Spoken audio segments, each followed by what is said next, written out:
Hey y'all, Chomsky here. Happy Wednesday.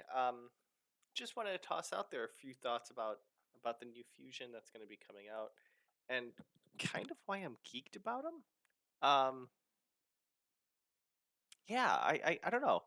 Uh, Dude's artwork looks kind of not fun, but I get it. Dude's got some flaming fireballs on his frail. So yeah, dude's gonna have some scars, man. So I think that's kind of rad. It goes with it.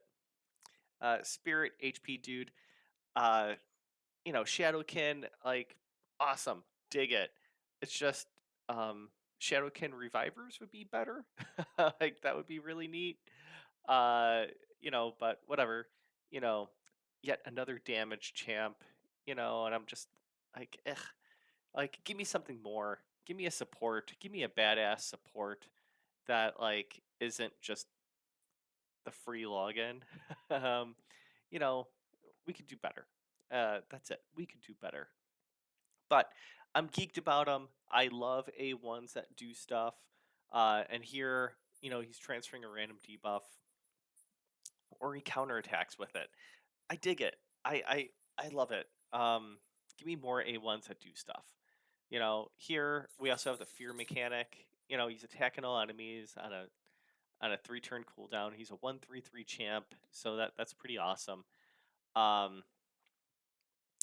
I know that they had talked about this guy being awesome in PvP, but I think there could be a very good case of him being tossed into Chimera or Chimera. Um, I think there's a good case for this. If you don't have Lydia yet, here's a cool dude that tosses fear that takes care of that trial, and decrease crit damage and decrease crit rate. Basically, you're ensuring that you're never going to get critted in Chimera. So I think that's badass. And assuming there's 2 debuffs out there, this ain't going to get resisted. So, all right, cool. We could take some stuff off of accuracy and bump up his HP and crit damage. I think that's kind of the play that I'm going to be going with. Um, and then I know Nubraids talked about this, but there is the potential that this A3 does have a lot of smacking capabilities. Um, when we really, really think about it, this dude is not going to be going first. We, I don't see that being being tossed in there. Grab, shit. You could even grab a Yoshi ahead of him, do a little decreased defense, and then do a finish them, and do that on a Sun Wukong, for instance. Just this way he gets the place. This way he gets the block damage placed on him for 2 turns. That's pretty awesome.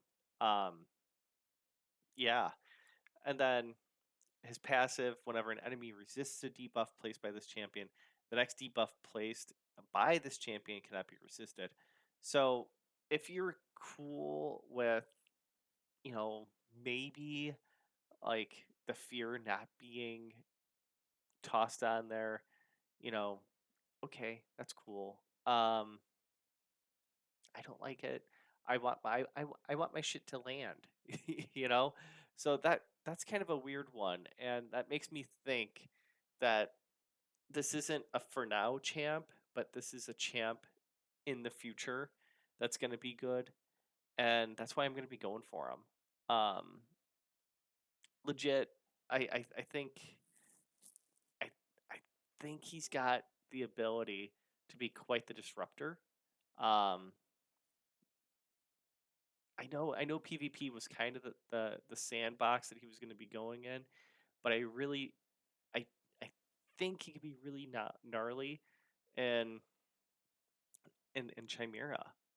Faction Wars is going to be interesting. Forgot about the second part of the passive. Each debuff placed by this champion increases their max HP by 3%.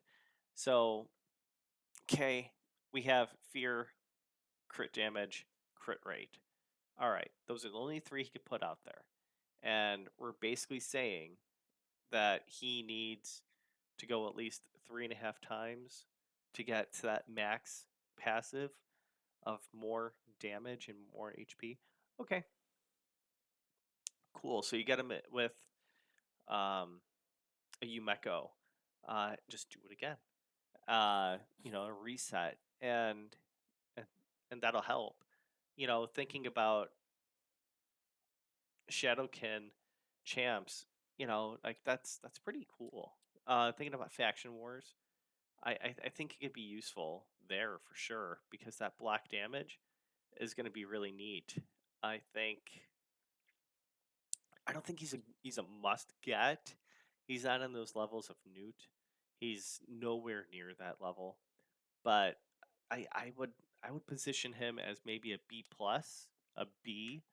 Um, we don't really need that many Shadowkin damage dudes. Uh, to be honest with you, because we have a lot. you know, um, we got Ninja for those that have them. Jintaro's quite a smacker. We got uh, we got Karato that that actually does a lot of damage.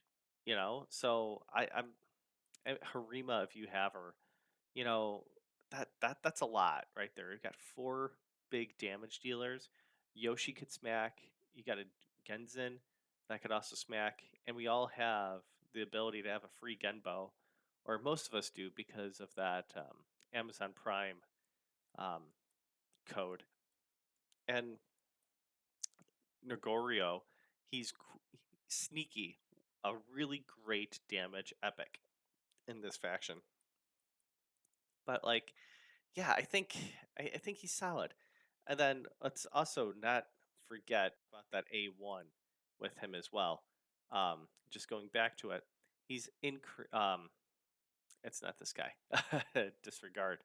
But on any and like Mikage's ally attack, this this also procs. So that's awesome. I mean, like if he's got like 6 poisons on him, an HP burn, and a decreased defense, yeah, a random debuff from him could go to the target. Like that's still solid. Gives himself a very random cleanse of that. I think that's good. You know, I'm for it. Again, I'm gonna be going for him. I don't think he's a must get. I I am pretty damn sure he's in that B plus category for me, like B plus. Yeah, there. I mean, just a quick hitter there. Let me know what you think. All right, take care.